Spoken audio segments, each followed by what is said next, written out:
Assalamualaikum warahmatullahi wabarakatuh. Ketemu lagi dengan saya di mata kuliah kecerdasan buatan. Oke, kali ini kita akan membahas tentang materi masalah ruang keadaan dan pencarian. Nah, sebelum lebih jauh lagi, kita perlu mengetahui antara komputasi konvensional dengan komputasi cerdas. Nah, kalau kemarin kita membahas masalah kecerdasan buatan dengan kecerdasan alami. Jika kecerdasan buatan itu bersifat permanen, tapi kalau kecerdasan alami dia bersifat kreatif.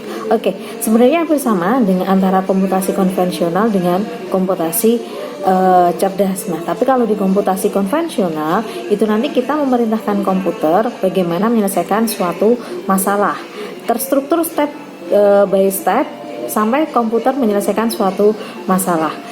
Nah, di dalam komputasi konvensional itu berdasarkan suatu algoritma tersusun jelas, kemudian algoritma tersebut diterapkan pada komputer. Berbeda dengan komputasi cerdas. Nah, kalau komputasi cerdas ini didasarkan pada representasi dan manipulasi simbol. Jadi kalau pakai komputasi cerdas itu kebanyakan kita menggunakan manipulasi dan representasinya dengan menggunakan simbol. Simbol bisa berupa huruf, kata, bilangan yang digunakan untuk menggambarkan suatu objek. Objek itu bisa berupa benda, ide, peristiwa, ataupun lainnya. Nah, di dalam komputasi cerdas, algoritma itu masih juga digunakan. Nah, cara software AI bekerja. Nah, AI atau AI, nah kecerdasan buatan ini bisa melakukan penalaran dan menarik kesimpulan dari pengalamannya. Jadi kalau misalnya gini, pengenalan foto gitu kan ya, di dalam Facebook, Anda upload foto. Nah, ketika Anda upload foto, itu kan otomatis Facebook akan mengatakan apakah diri ini Anda, ya kan? Nah, jadi dia itu masuk ke dalam si Facebook, sudah masuk ke dalam software AI karena dia sudah bisa menarik berdasarkan pengalamannya. Nah, hal itu dilakukan dengan teknik pelacakan, searching, dan juga pencocokan pola atau pattern matching. Jadi begini, di dalam sistem cerdas saat ini hampir semuanya dia prosesnya ke ini gambar, ya kan, pencocokan pola. Nah, di dalam handphone Anda, ya kan, banyak yang handphonenya menggunakan pengenalan sidik jari. Jadi pada saat membuka handphonenya itu sudah menggunakan sidik jari. Itu yang disebut dengan pencocokan pola. Bahkan beberapa perusahaan atau beberapa kantor untuk absensinya sudah menggunakan sidik jari. Jadi itu masuk ke dalam namanya pencocokan pola. Nah, dari informasi awal, software AI ini melacak basis pengetahuan untuk mencari pola-pola kondisi yang spesifik, mencocokkan kriteria yang sesuai dengan basis pengetahuan yang dimilikinya. Kemudian, bagaimana sih caranya kita membangun sebuah sistem? Ya kan, kita pasti ada yang namanya masalah.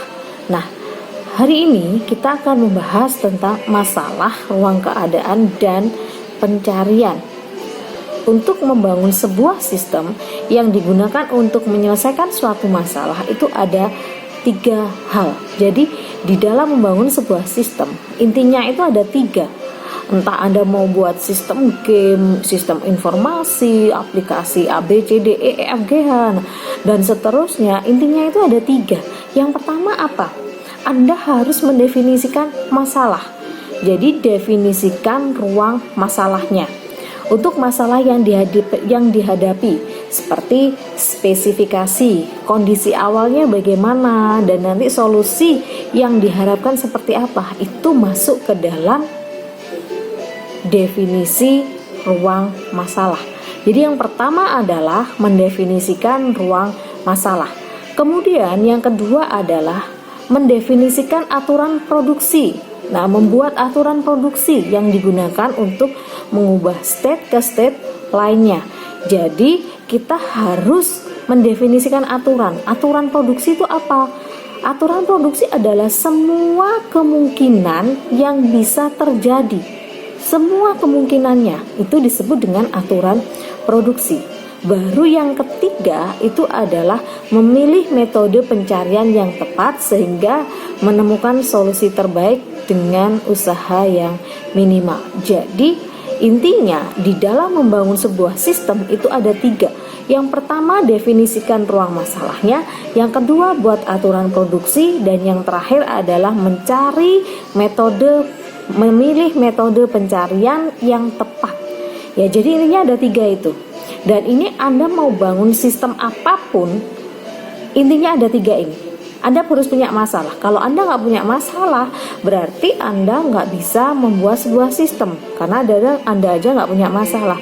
Jadi sama seperti mahasiswa skripsi. Mahasiswa skripsi itu kebanyakan mereka bermasalah semua. Kenapa? Ya karena kalau mereka nggak punya masalah, mereka harus mencari masalah untuk bisa diselesaikan. Oke, kemudian, nah apa sih yang dimaksud dengan ruang masalah?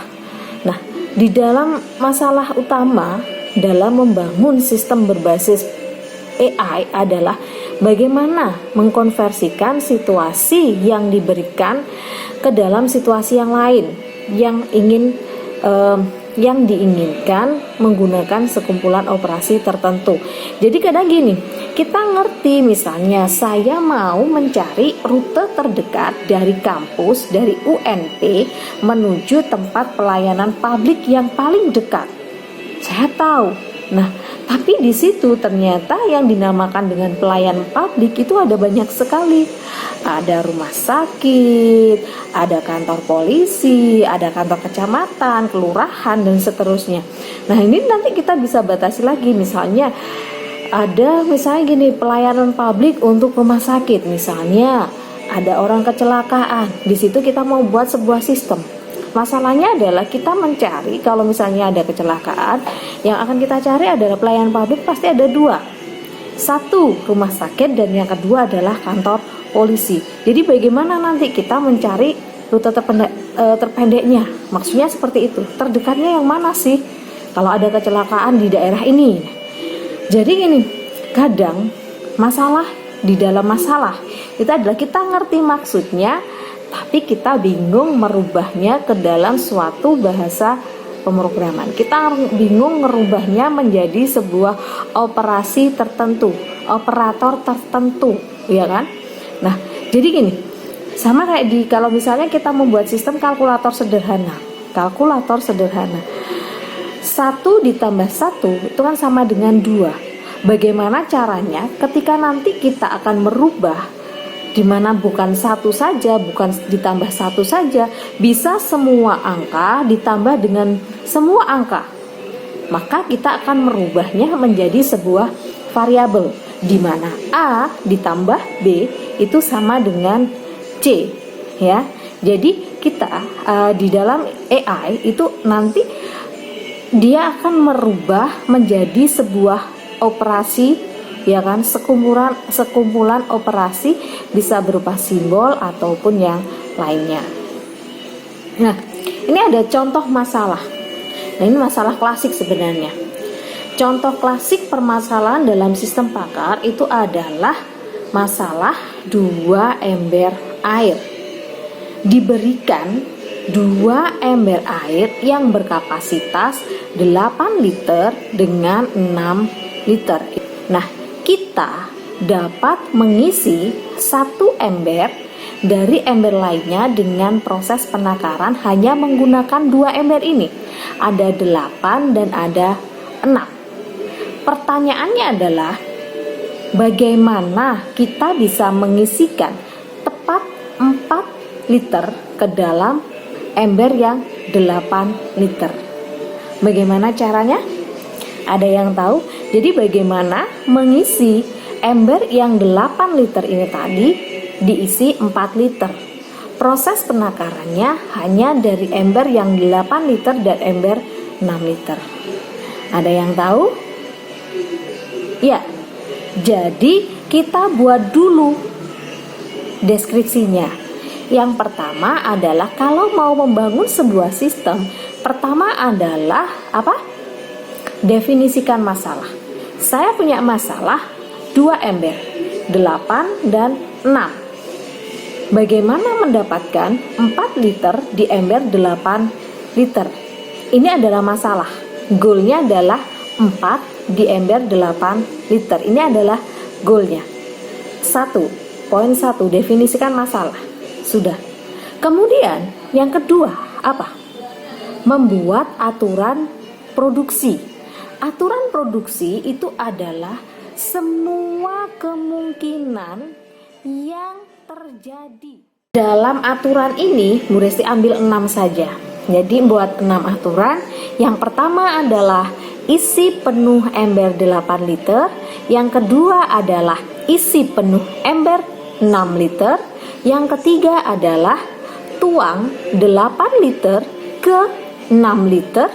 Yang keempat adalah tuang ember 6 liter ke 8 liter. Yang kelima adalah kosongkan ember 8 liter. Yang terakhir adalah kosongkan ember yang 6 liter. Jadi ada 6 aturan. Oke, selanjutnya dibuat apa, Bu? 1 sudah dapat definisikan masalah, yang kedua sudah dibuat aturan produksi, dan yang terakhir adalah mencari solusi. Bagaimana solusinya? Ya, kita bisa melalui dari ember 8 liter dulu. Misalnya gini, isi penuh A, ya kan? Isi penuh ember 8 liter, ya kan? A kosong, kemudian menjadi 8,0, diibaratkan A ini adalah 8 liter, B adalah 6 liter. 8 liter diisi penuh, aturan yang pertama, ya kan? 8,0 selanjutnya menjadi, kita lanjut lagi. Jadi ini modelnya pencariannya model forward chaining. Jadi di aturannya 1, 2, 3, 4, 5, 6. Ada yang sesuai enggak? Kembali lagi. Kalau nggak ada yang sesuai, kembali lagi. Jadi keadaan awalnya adalah 0, 0. Keadaan yang kedua apa? Oke. Nah, kita masih ke 8 dulu ya. Kita langsung, atau kita buat tree-nya langsung ya. Kita buat tree-nya. Keadaan yang pertama adalah diisi 8 liter. Kemudian yang kedua adalah diisi 6 liter menjadi 8,0. Not yang lainnya menjadi 0,6. Selanjutnya dari 8 liter tadi, oke, 8 liter apa yang bisa dilakukan? Diisi lagi nggak mungkin. 6 liternya diisi mungkin, ya kan? Tapi kan itu tidak solusi. Ya, kita coba bicara langsung solusi. 8 dituang ke 6. Ini 6-nya penuh, ya kan? 6-nya penuh, berarti di sini 8 dikurangi 6, sisa 2. Ya kan? Sisa 2. Kemudian apa yang dilakukan lagi? Ya, 6-nya dibuang. 6-nya dibuang jadi 0, ya kan? 6-nya dibuang jadi 0. Di sini sisa 2. 2-nya dituang ke sini. Ini berarti menjadi 2 dan ini 0. Setelah itu apa yang dilakukan? Ya, isi lagi 8 liter. 8 diisi. Kemudian ini 0 masih 2. Kemudian 8-nya dituang ini. Ini kan 6. Kalau sudah isi 2 berarti kurang berapa? 4. Ya, jadi 8 ini dituang ke sini kan kurang 4. Ini sudah menjadi 6, berarti 8 dikurangi 4 menjadi 4. Sudah ketemu goalnya. 4 liter di dalam ember 8 liter. Ada pertanyaan? Ya. Ada yang mungkin menjawab, Bu, saya bisa dari ember 6 liter. Bisa. Langsung solusi. Solusinya adalah isi pertama ember 6 liter. Ininya kosong. Setelah itu tuang 6 liter ke 8 liter. Ya, ini menjadi 6, ini 0. Setelah itu apa? Isi penuh lagi 6 liter. Isi penuh 6 liter, ini sudah 6. 6 liter dituang ke 8 liter. 6 dituang ke 8. Ini kurangnya 2. Di sini sisa 4. Setelah itu apa? Di sini sudah 8 dan di sini sisa 4. Selanjutnya apa? Buang yang 8 liter. Kosong. Terus di sini 4-nya dipindah. Di sini 4, di sini 0. sudah dapat goalnya. Jadi bisa dari yang 8 liter atau dari 6 liter. Itu sudah solusi. Jadi jangan sampai salah. Ketika bagaimana kita membangun sebuah sistem, intinya ada 3. Pertama, definisikan masalah. Kedua, buat aturan produksi. Dan yang terakhir, cari solusi. Nah, kemudian ada lagi masalah tentang bejana, ya. Nah, masalah jerigen air. Bagaimana mendapatkan 2 galon air dalam suatu bejana berisi maksimal 4 galon dan 3 galon. Intinya hampir sama. Jadi ada 2 bejana. Dulu definisikan masalah. Definisikan masalahnya adalah ada 2 bejana, satu berisi 4 galon dan yang kedua berisi 3 galon. Bagaimana mendapatkan 2 dari bejana yang berukuran 3 galon? Jadi 2-nya dari yang 3. Bagaimana caranya?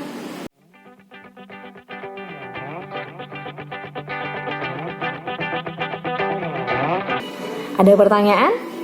Nah, ini nanti jadi bagaimana masalah jerigen air ini itu akan kita gunakan sebagai dasar untuk nanti kita belajar searching. Jadi kalau pada pertemuan hari ini kalian belum paham, ya silakan ditanyakan. Saya kasih slide-nya, dipahami betul-betul di dalam slide-nya. Nanti kalau ada pertanyaan silakan ditanyakan. Karena nanti kalau hari ini nggak paham, nanti di searching itu pasti Anda akan kewalahan. Ada pertanyaan? Lanjut? Ya. Nah, Bu Risti masih punya satu masalah lagi. Nah, jadi misal gini, ini sepertinya masalah ini sudah sering ya kalian lihat. Ada seorang petani akan menyeberangkan seekor kambing, seekor serigala, dan sayur mayur dengan sebuah perahu melalui sungai. Perahu hanya bisa memuat petani dan 1 penumpang lain. Jadi di dalam 1 perahu hanya bisa memuat petani dan 1 penumpang lainnya. Jika petani menyeberangkan serigala, jadi jika petani sama serigala, maka sayur akan dimakan kambing. Tapi jika petani menyeberangkan sayur, maka kambing akan dimakan serigala. Ada yang bisa jawab? Oke? Ya, ini banyaknya sudah pernah lihat ya di permainan game. Jadi jangan lupa kita buat dulu definisikan masalah. Jadi ada keadaan awal dan ada goalnya. Keadaan awal adalah di seberang itu masih keadaannya 0. Nah, ya kan? Nah, daerah awal itu bernilai 111. Petani, kambing, serigala, dan sayur. Isinya semuanya 1. Kemudian daerah seberang 0. Goalnya adalah daerah asal 000, jadi sudah kosong, daerah seberangnya terisi petani, kambing, serigala, dan sayur. Bagaimana caranya? Ya, yang kedua adalah dibuat aturan produksi. Yang pertama adalah, ini maksudnya sama petani ya. 1, petani menyeberang bersama kambing. 2, kemungkinan lagi, ya, petani menyeberang bersama sayur. Yang ketiga, petani menyeberang bersama serigala. Kemudian ada lagi kemungkinannya, buat ruang masalahnya, aturan produksinya. Apa? Iya, yang keempat, petani kembali bersama kambing. Kan boleh, semua kemungkinan. Petani, yang kelima, petani kembali bersama sayuran. Yang keenam, ya, serigala kembali bersama petani. Dan yang ada mungkin lagi, petani kembali sendirian. Aturan yang ketujuh. Setelah itu, solusinya bagaimana? Ada yang bisa? Ya. Jadi yang pertama, petani menyeberang bersama kambing. Jadi serigala ada di seberang. Kemudian yang kedua, petani kembali sendiri. Jadi di sana kambingnya sendirian, petani mengambil serigala. Petani membawa serigala ke seberang. Terus kalau ditinggal, nanti serigalanya makan kambing. Ya, kambingnya dibawa kembali sama petani. Selanjutnya, petani kembali membawa sayuran. Sayuran di seberang, petani kembali mengambil kambing. Nah, sudah tercapai goalnya. Daerah asal 00, daerah seberangnya ada petani, kambing, serigala, dan sayur.